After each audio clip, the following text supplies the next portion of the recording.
wastahili, umeketi juu sana kwenye kiti cha enzi, umejivika utukufu, wewe ni wewe.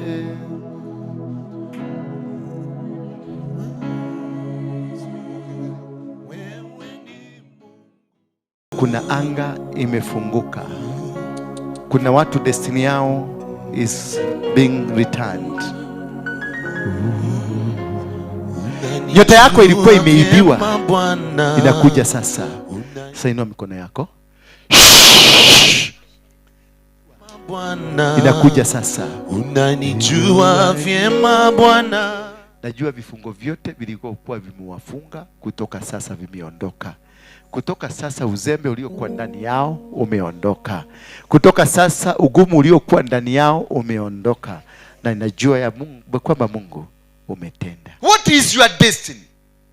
Are you living within the mandate of God? Are you living in the plans and the mandate and the controls of our God? Is your life the true reflection of what God intended you to be? We have been chosen in conformity with the purpose of His will. So anybody existing is in the purpose of the will of God. Then the moment you discover that it is your hand that is going to be blessed, make use of your hands. Therefore today is all about unlocking your destiny. A destiny, it is where you are headed. Kule unaenda. Ni wapi? Unaenda wapi? La kama sasa hawa vijana nasikia ako na degree but alipelekwa kwenda kukula kwa matangi na kwa mapipa. He got a degree but the destiny yake ikakuwa destroyed completely. Mwingine akumefika form 4 ako na B but he was destroyed. Nasa yeye ni mwizi ni pickpocket, anaiba simu za wenyewe ndio impelekee apatane na polisi ama apatane na mob justice, wampige na mawe wamuue. Because all the plan ambayo ilikuwa, there is a demon in your life that is called the destiny killer that kills a destiny of somebody. Bwana Yesu asifiwe sana. Most of us, all of us here, we have been into this challenge. Myself, siya kwamba sikuwa nimesoma, nilikuwa na degree. Nimefanya degree 3. Mimi nimefanya hesabu, I'm very good at hesabu. Nimefanya science of addictions na nimefanya investigations. Bwana Yesu asifiwe sana. But I have never used them to earn. Instead, nilijikuta kuwa chokora, nikifanya na nikikula kwenye matangi, nikilala kule nje. I didn't have a brother or a sister to guide me. I was very bright in school. Nilisoma shule 8 kutoka form 1 mpaka form 4. Nilisoma shule 8. Maana hakuna shule nikikaa miezi mitatu. Form 1 ya kwanza niliingia form 1 tarehe 21 Februari. Na tarehe 28 nilikuwa nimeorganize strike kwa shule na tukachoma dormitory yote ikachomeka. Bwana Yesu asifiwe sana. Na siku hiyo tulikuwa form 1, tulikuwa ile ya 8, mimi ni mtu wa class 8. Lakini walikuwa watu wa form 5 na form 6 ndio walikuwa naenda wakimalizika. Then in our school, huyo police spokesman anaitwa Owino ndiye alikuwa scout master kwa shule yetu. Lakini I met them, tuliwatiisha. They joined the strike. Until leo tunakukutana na huyo jamaa ananiambianga I respect you because you came in 3 days. There was a change in school. Walikuwa napikiwa gari iko na mbosha. Walikuwa napikiwa chakula ambayo was less mbaya. But I stood na kusema no way, we cannot eat this way. Na kulikuwa kuna mwalimu mbaya, alikuwa anaitwa Nija. Mbaya sana, alikuwa anatuchapa viboko in secondary. Lakini ilikoma, nilikomesha in my 3 days in school. Nilikomesha watu kupigwa shule. Na nikakomesha mbosha, hata kama nilifukuzwa, kulichange. Hallelujah. But why all these things that happen in our life? They happen because there is something that is projected in your life to kill the destiny of your life. You have a destiny. Kuna mahali Mungu anapeleka wewe. Katika kitabu cha Waefeso inasema, in him we were also chosen, having been predestined according to the plan of him who works out everything in conformity with the purposes of his will. That is what we call destiny. Working in conformity to the purposes of God's will. Are you doing in God's will? Are you working or moving and doing things in the plan? Are you predestined to do the will of God? Whatever situation are you in, ile hali ambayo uko, iko kwenye mapenzi ya Mungu, ama you are just struggling in this world? And if you are struggling in this, why are you struggling? Why are others living better life, yet you are not living better life? Kuna watu ambao hawajasoma, unasikia huyu ako university, na kuna mtu ako class, amefika class 6 na anaendesha Range Rover, anaendesha Mercedes, anaishi nyumba mzuri, amejenga nyumba yake. But this one ameenda shule but cannot even afford a meal. Was it the will of God for him to be kwa kuwa chokora? Was it the will of God for him to suffer? Was it the will of God for him to be subjected to the cruelty of our life? No. The will of God, the Bible says, I got good plan. The plan not to destroy you, but to make you better. To make you succeed. To make you win. Because you are a child of a destiny. What is your destiny? Are you living within the mandate of God? Are you living in the plans and the mandate and the controls of our God? Is your life the true reflection of what God intended you to be? Why did you become a pupa? Why did you become a subject of poverty? Why did you become a subject of confusion in life? Ni kwa nini maisha yako imekuwa ni kizungumkuti? Huyu mama ametoka kweli kwetu Moro, alipokutoka kule walifukuzwa, walipofika hapa wakafukuzwa. Kuna wao walikuja kutoka huko Moro wakachomewa manyumba, wakakuja Korokocho wakakuja wakachomewa, wakaenda Ruai wakafika huko wakachomewa. Are you doing or are you within? That every time unakusanya tu pesa twako, umetengeneza vizuri, imekuwa kila kitu, when you are planning to eat your money or to spend your money in a manner that God wants, then something just crops in. Unasikia your sister inataka cancer, then unasikia treatment inataka 5 million, and that is the same 5 million that you have. Will you let your sister to die and you have money? No. But what will it cost? What will be the aftermath? Hiyo magonjwa, hiyo ugonjwa amegonjeka, italete faida? Itarudisha hiyo pesa? Are you investing? No, you are not investing. You are throwing out the money, and that money will go and will never come to you. And kusanya milioni 5 ikakaa kwenye kikapu kimoja, ikakaa yani 5 good million. Ile miaka yote umeikusanya ikafika hapo, hautaweza tena. Because the opportunity ili umefanya, you did not invest, zinaenda zote zikienda. We have lost businesses in order that we who were the first to put our hope in Christ might be for the praise of his glory. So the destiny of a person, rudi nyuma kidogo where we started, the destiny, rudi tena verse 11, in him we were also chosen, having been predestined according to the plan of him who works out everything in conformity with the purpose of him. In what? In him we also were chosen. So hakuna kitu ya kusema you are not part of the will of God. All of us, we are in the will of God. We are part and parcel. Tulizaliwa in the will. We have been chosen in conformity with the purpose of his will. So anybody existing is in the purpose of the will of God. Everybody that you are existing, wherever you are in the purpose of the will of God. So if you are not getting it right, if you are not getting the foundation of getting it right, then there is something wrong in your life. Kuna kitu ambacho kimekuja kuharibu. Kuna kitu ambacho kimeingia. That is why you are not married. That is why you cannot do business. That is why you cannot do anything. You are subject to control of manipulations of the world. In order that we who are in the first to put our hope in Christ might be for the praise of his glory. Next. Might be. So that all of us, whatever we do, the kind of life tunaishi, it is for the glory of God. Lakini sio kuga onakorea guare gayari ogeteine norarire mutare kedu ate ciana ciakwa itinaria onake turanyurio tumae turakoma no na kuria guare gayari ogeteine gayureko Mungu gani huyo? God says, I've got good plan. Is drinking water and going to bed good plan of God? No. Wagekoyo badilisheni hiyo ati onakorea guare gayari ogeteine ucio ti Ngai. Huyo Mungu siwezi mutaka kwangu. Siwezi hata kidogo. Nikimsikia unakuja na huyo Mungu, nitakufukuza.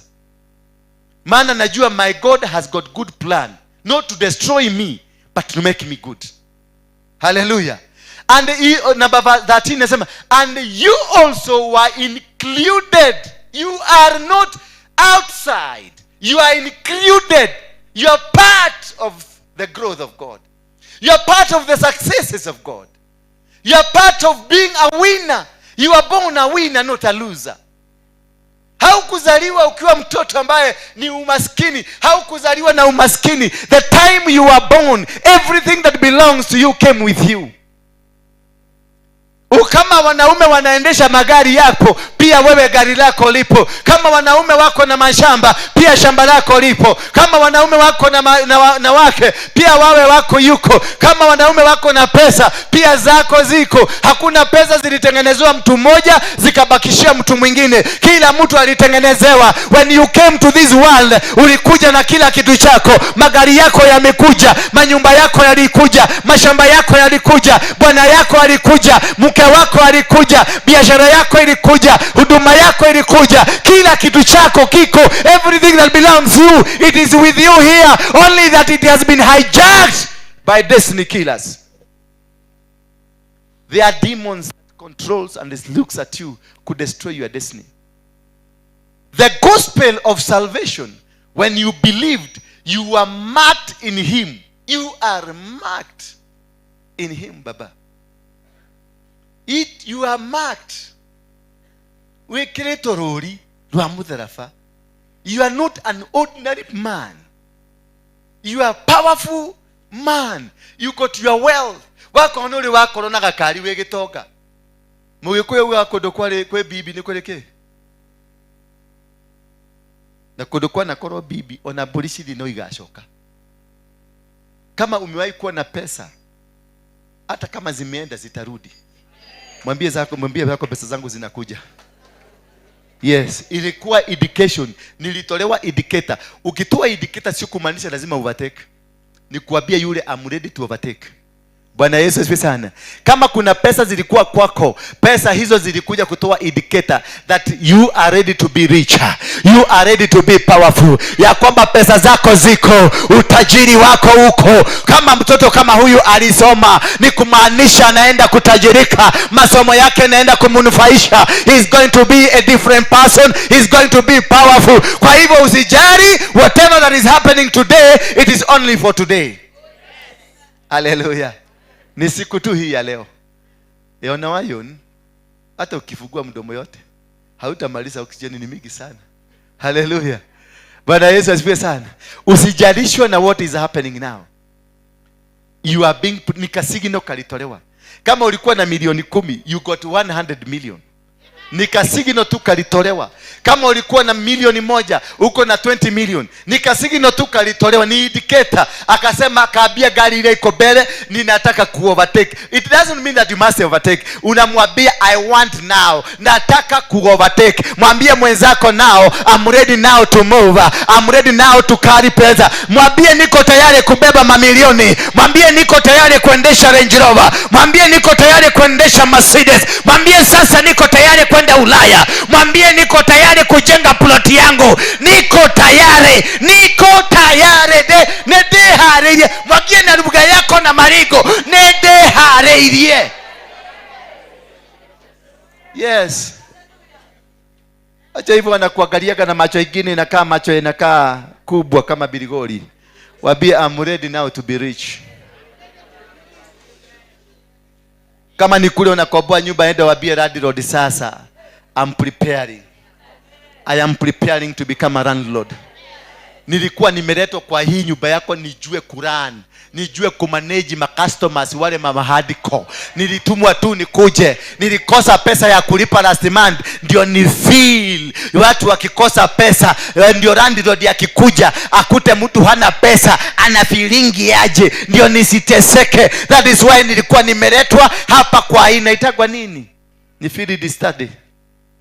Yes, that is why you are renting that house, because your house is coming.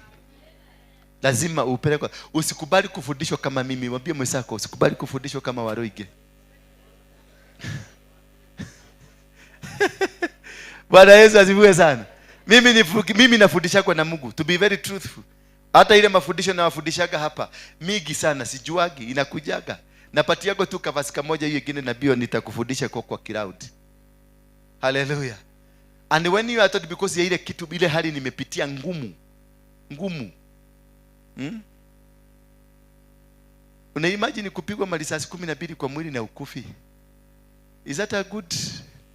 Ama muachiliwe? Sasa ukienda kuomba, wale wengi mnajua kuomba, God of TB Joshua, God of what? God of Waruinge. Jihadhari sana ukiomba na God of Waruinge. God of Waruinge ni ruthless. Bwana Yesu asifiwe sana. God of Waruinge ni ruthless. Amenipeleka jela 52 times. This God of mine.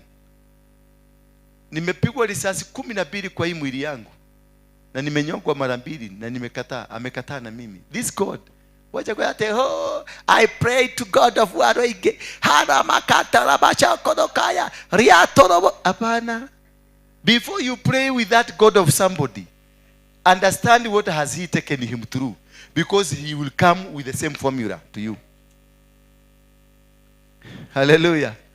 Ukianza kuomba te Ngai wa Jacobo, Ngai wa Ibrahimu na Isaka, we Ngai ni wetu eta, we aposta de uriate Ngai wa Jacobo okiri atia. Ngai wa Ibrahimu le okiri atia. We ready kuneana mukaguo kwa Abimeleku? Hallelujah. Are you ready to surrender your wife to kwa Abimeleku? Huyo ndio Mungu wa Isaka na Abraham. Ama unafikiriaga na kujaga namna gani? Ukiita Mungu wa Joshua, hata Mungu atahakikisha kuna vita ndio ya kushindanie. Hallelujah. Leo mwewe wako na wewe na mdhuri wako nyumba, mko wewe na bibi yako, na unaanza kuomba Mungu wa Joshua, ninakualika kwa nyumba yangu. Eremakaya, rishekete rebokaya. Mungu wa Joshua teremuka. Hata teremuka. Na akikuja lazima mtalimana na bibi yako ndio aonekane. Ndio akushindanie. Bwana Yesu asifiwe. Ndio ukisema Mungu wa Joshua alinipigania, atapigana. He will create a reason for why he is going to come into your house. Ukitaka iwa Joshua menye uramwitatia wako kwena bara niguo mwite. Hallelujah. Hallelujah. Ita Mungu wa Musa. Mungu wa Musa ninakuita. Mungu wa Musa uliyekuwa na Musa. Kule jangwani ulikuwa na Musa. Mungu ulikuwa na Musa Mungu. Kule kwa Farao ulikuwa na Musa. Aramaketa. Kule kwa mto ulikuwa na Musa. Wacha nikwambie, Mungu wa Musa. Kutatakaswa vijana wote wanyogwa. Are you ready to be nyogwa?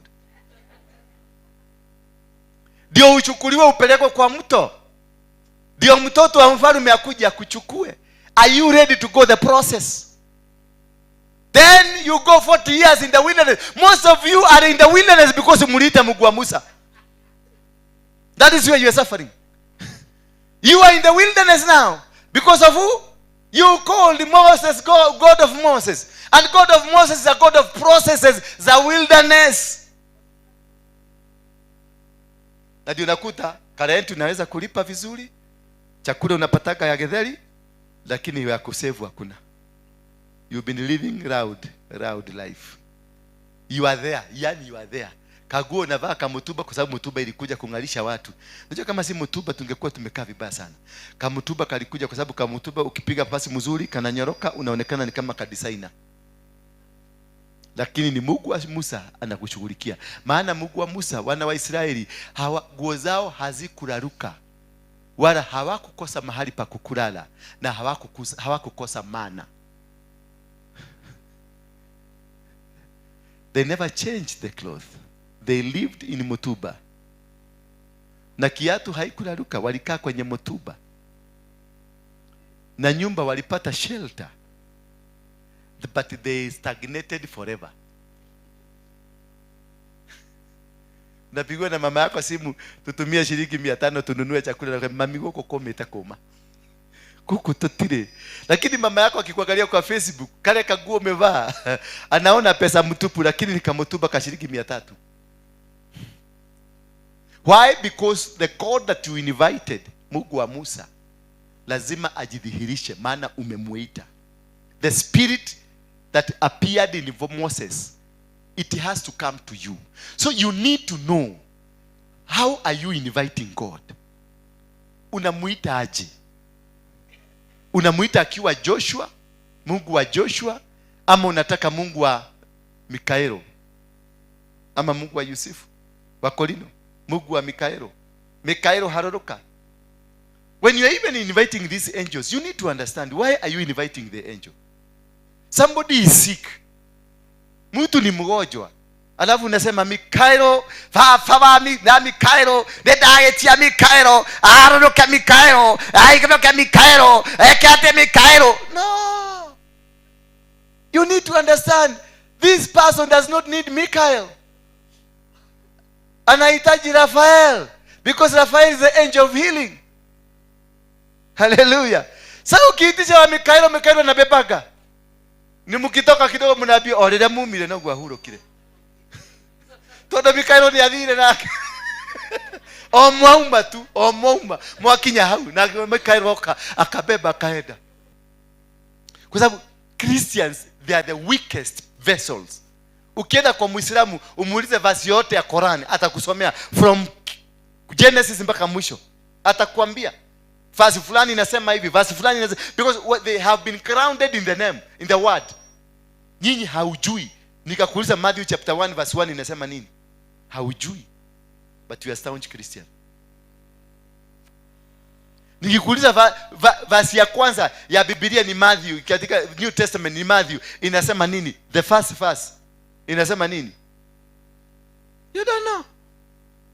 You are not grounded in the word, but you are too busy, a busybody, working around. That is why the destiny killers, they come into your life and they kill you, they destroy you. Because you don't know how to invite God into your situation. He says that you also were included in Christ when you heard the message of truth, the gospel of your salvation. When you believed, you were marked. But it is after you heard. It is after you listened and believed, because you cannot believe what you never heard. Lazima usikie. You internalize the word of God. Once you internalize the word of God, you are able to hear, you are able to believe, you are able to walk in the truth, the gospel of your salvation. The truth is the gospel of your salvation. Once you are in the truth, you are walking in the gospel. And when you have the gospel of your salvation, it tells you now you are saved from the infirmities of the world. You are saved from the evil altars of the world. You are saved from the forces of darkness. You are saved from the powers that brings you down. Bwana asifiwe. Because you are able to, when you believed, you are marked. You can never be marked if you don't have a belief. You must believe first for a mark to come. You must be assigned. Lazima utenganishwe, kisha uwekewe lebo, usemekane huyu amepita kiwango cha kubarikiwa, huyu amepita kiwango cha kuinuliwa, huyu amefaulu kwenye viwango na vitengo mbalimbali. Ndio kwa maana akatiwa maki. In him we are marked. In who? In him. Who? Jesus Christ. So that we are marked with what? With a mark of a seal. That we are sealed. You are marked and sealed. So no weapon fashioned against you can prosper over you, because you are already marked and you are sealed. So uwezi kuanza kusema anakorea gware kayari ogetene gayoreko ucio tana kurekorie urarire na ciana ciaku urare kiumia me ucoke ugete gayari ogetene kereko. Ask and it shall be given to you. If you ask and it is not given to you, your God is not on the throne. Hallelujah. Kehuja gigoko. Giago tigori mo mutigori mo. Ujika mwache. The laziest people on earth are called Christians.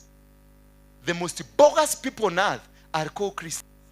Sijui mulitoa hiyo ujika kwa nani, because Christ is not like that. Christ taught people to prosper. Christ taught people to grow. Christ taught people to become. Christ was an entrepreneur. Christ the man. There's Christ the man and Christ the spirit. Christ the man was a worker. Alitengeneza mikate hivi akaifinya ikakuwa mikate watu wakakula. Alisimikisha watu wafanye kazi. Aliwaambia lazima we have to do this. Hata wakati kulikuwa kumewekwa sabato hakuna kufanya kazi, yeye aliifanya, because he was teaching people to work, to change. Now change can come in your life if you are not working, because he knew God will only bless the work of your hand. Your destiny is in your hands. You propel your destiny. You guide your destiny. Then the moment you discover that it is your hand that is going to be blessed, make use of your hands. Tengeneza tu pesa kidogo, then project hiyo tu pesa tuanze kukufanyia kazi. Don't stick kuifanyia. Don't work for money. Plan to move very fast that money will start now working for you. When you are investing, you work for it. But after you have invested, now go sit down. Manage that money. The money will work for you forever. Itakutafuta wherever you are going. Contracts zinakuita. Watu wameniletea, mimi nauzanga mashamba, naletewa mashamba, mataito ziko pale nyingi sana za watu, edia mugodoyo. Modo wakai, utodoweni wewe na maguta edia mugodoyo. Na nikipiga tu simu bidi nabia mtu kuna mshamba iko maridi ni eka 10. Unaweza pata mnunuzi onadakoroge sharia eka 10. Sasa hiyo. Hata sifiki huko. Nasikia commission yangu imeikia. Because I'm doing something. Bwana Yesu asifiwe sana. Bwana Yesu asifiwe sana. Are you ready to stop that stupid Christianity? Are we ready? Yes. Wacheni ujika. Modekele tu niko mwirogo, but I have to tell you the truth. Mimi nilikuanga mwizi. I've never been an idle person. Nimeiba bank. Unaimagine kwenda bank? Mapolisi ndio wale, na unaona beba AK, unakaa hapa, unakaa hapa.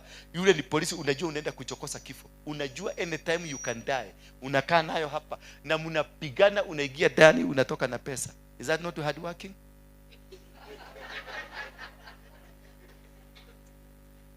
Is that not hard work? Yes. It is hard work. It is misdirected. If it is directed properly, it is the best thing you can ever do. Because it is your sweat. Nimeshika buduki. It is the work of my hand. Nimebeba safe. It is the work of my hand. Nimedrive gari. It is the work of my hand. It is only a misdirected because I'm doing an evil work. What if I did the right work with my hand? Yeah? I'll be blessed. Bwana Yesu asifiwe sana. Na huyo Mungu, mtu hao ndio Mungu hubariki. Maana Mungu anaona kama wangefanya kazi yangu, wangefaulu, wangejenga nchi, wangekaa vizuri. Kwa hivyo utakuta baadaye alinigeuza nikaokoka. Now I am doing a genuine work and I'm prospering. I'm doing everything and the whole country is talking about Waruinge because I am moving things. Now we have 5 keys to unlocking your destiny. Number 1, be productive in your present situation. Jeremiah 29:11-14. Be productive in your present situation. Whatever things that you do, kila kitu ambayo unafanya sasa, be productive. Tumia akili yako ukaiweza kuiunganisha na uwezo wako. na ukaiunganisha na maarifa ambayo unapata katika dunia hii, kisha you become productive, you produce. Bwana Yesu asifiwe sana. For I know the plans I have for you, declares the Lord. Plans to prosper you and not to harm you. Plans to give you hope and a future. God has already given you the plans. That he has got good plans. Good plans to prosper you. Then you will call on me and come and pray to me, and I will listen to you. Once you accept the plan of God, you call him, he will listen to you. God will never come if you are not in the plan. God will never listen to you if you don't follow in the plan of God. You must be in the plan for God to come. But if you are off the plan, God will not come. Even if you call him, he will never come. Hawezi onogetana wetanireko gayosho dagioka. Hawezi kama you have got no plan. He's telling you, you must be in the plan of God, so that God can come into the plan and make it successful. He got God good plan to make your future a bright future, to make you succeed, not to just walk in the park. Bwana Yesu asifiwe sana.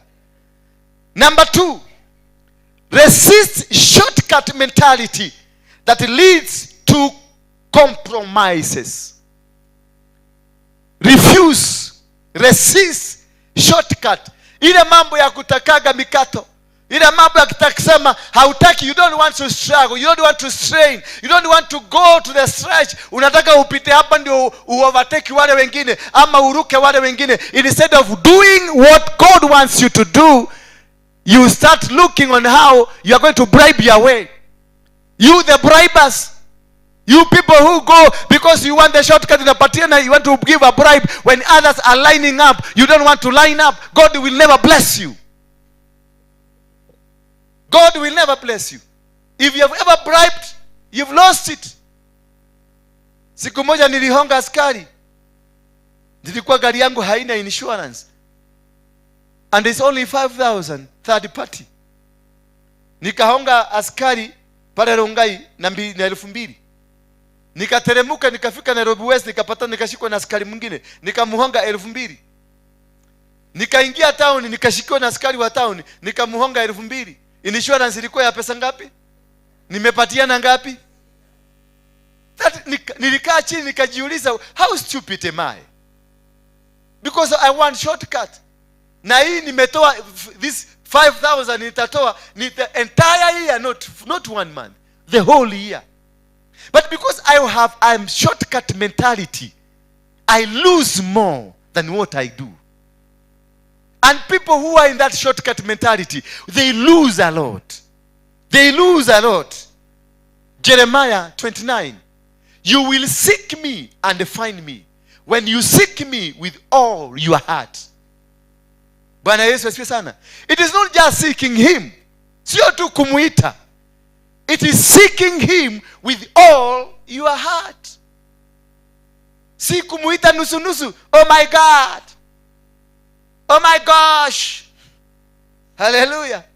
Na sasa hiyo unahongana huko pale Nyayo has kwa sababu unataka passport. Oh my gosh, ameitisha pesa mingi. Oh my gosh. Which gosh is that gosh? Who cannot help you? Your God ukimuita atakuitika. I will be found by you when you ask me. You don't need to use shortcuts, because I will be found by you. God anasema utanipata wewe mwenyewe ukinitafuta kwa haki from your heart, basi na utanipata. Declares the Lord, and will bring you back from captivity, and I will gather you from all the nations and places where I have banished you. Najua vifungo vyote vilikuwa vimewafunga, kutoka sasa vimeondoka. Kutoka sasa uzembe uliokuwa ndani yao umeondoka. Kutoka sasa ugumu uliokuwa ndani yao umeondoka. Na ninajua ya Mungu kwamba Mungu umetenda. In Jesus name, somebody say amen. Wastahili